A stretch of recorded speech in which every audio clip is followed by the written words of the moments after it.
Uncle, আপনি আমাদেরকে যেই কথাগুলো বললেন, আমাদেরকে আশা দিলেন, এগুলো কি শুধুই কথার কথা যেমন অন্যান্য রাজনৈতিক নেতারা বলে থাকেন? আপনি কি সত্যি আমাদের দিকটা ভেবে দেখবেন? আচ্ছা বন্ধু, দেখো, আমি কিন্তু তোমাকে তোমার প্রথম যে প্রশ্নটা ছিল ওই প্রশ্নের উত্তরে কিন্তু আমি বলেছি যে এর আগে এই যে আমি বললাম শিক্ষা উপপত্তি, তারপরে ধরো এই যে মেয়েদের শিক্ষা ব্যবস্থা ফ্রি ক্লাস 10 পর্যন্ত, তারপরে 12 পর্যন্ত, এই কাজগুলো তো আমরা করেছি।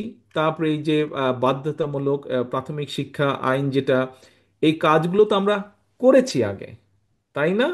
বিএনপি যখন এর আগে এর আগে রাষ্ট্র রাষ্ট্র পরিচালনার পরিচালনার দায়িত্ব ছিল, দায়িত্ব।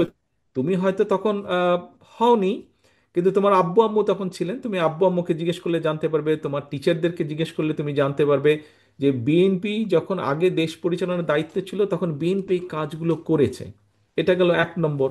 কাজে আমরা করেছি কাজ, আমাদের রেকর্ড আছে বিএনপির অতীতে যে এই কাজগুলো করেছে শিক্ষার জন্য। সেই জন্যই মেয়েদের এনরোলমেন্ট বেড়েছে, মেয়েরা এগিয়ে গিয়েছে, ছেলেরাও যেমন এগিয়েছে মেয়েরাও সাথে সাথে এগিয়েছে। এই গেল একটা।